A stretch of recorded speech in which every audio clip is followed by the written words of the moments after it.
A Massanzago, nella provincia nord di Padova, si sta vivendo una grande stagione in tutti i sensi. La Serie D maschile, prima squadra societaria, viaggia a 4 lunghezze dalla capolista ed anche il settore femminile, con la terza divisione, è secondo in graduatoria. Tutte le squadre che abbiamo, di categoria sono tutte quante a un buon livello, situate in una buona posizione di classifica. Adesso vediamo, perché la situazione non è molto chiara, ce la stiamo giocando con tutte le squadre di buon livello. Il settore femminile a Massanzago necessita di una categoria elevata in ambito provinciale. Ecco perché quest'anno come non mai la terza divisione vuole la promozione. L'obiettivo di quest'anno sicuramente è quello di salire in promozione e la mia squadra è sempre quella alla fine e sono migliorate molto secondo me. Il gruppo si è amalgamato ben bene e quindi si spera di andare sempre di più su, insomma. L'allenatore della squadra, un volto noto in società, ci descrive così il gruppo che ha a disposizione. Qui a Massanzago giocavo un paio di anni fa e quindi di conseguenza il presidente ha voluto interpellarmi di nuovo dopo una mia carriera di allenatore da un paio d'anni. E il gruppo è giovane e quindi mi ha dato fiducia e a me piace, è un gruppo nuovo, ci sono qualche atleta nuova.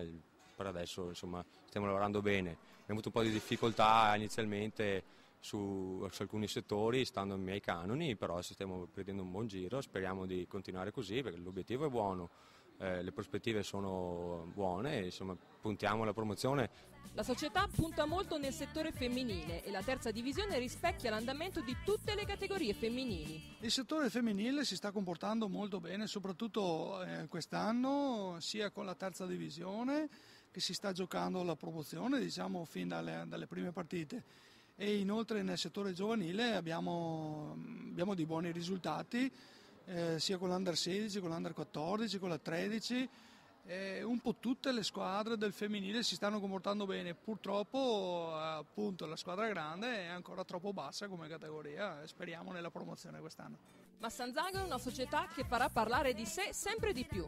I numeri sono elevati e già dall'Under 12 gli atleti iniziano a muovere i primi passi verso la pallavolo vera e propria. Hanno cominciato con un gruppo di mini volley, quindi un percorso insomma un po' puntato principalmente sul gioco, e adesso stiamo cercando di portarle al gioco vero e proprio, a quella che è la partita, quindi il loro primo campionato, che è un Under 12 FIPAV importante.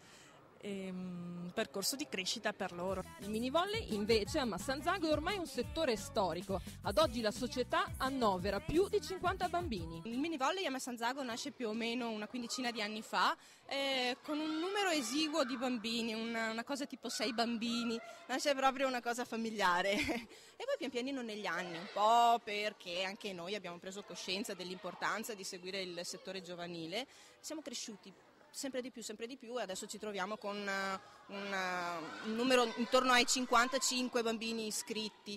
Se i numeri sono questi, tutto ci porta a pensare che un giorno non troppo lontano la pallavolo Massanzago saprà raggiungere le categorie regionali anche con il settore femminile. Per il momento la società pensa a mantenere la struttura e a lavorare puntando anche alla qualità. A livello giovanile parliamo del mini volley, perché quello è la base di tutto il lavoro che stiamo facendo. Abbiamo 3 allenatori, una sessantina di ragazzini che vengono volentieri in palestra e il lavoro ci sta dando degli ottimi risultati, i frutti si vedono insomma. A tristeza que me faz sorrir, você me apareceu.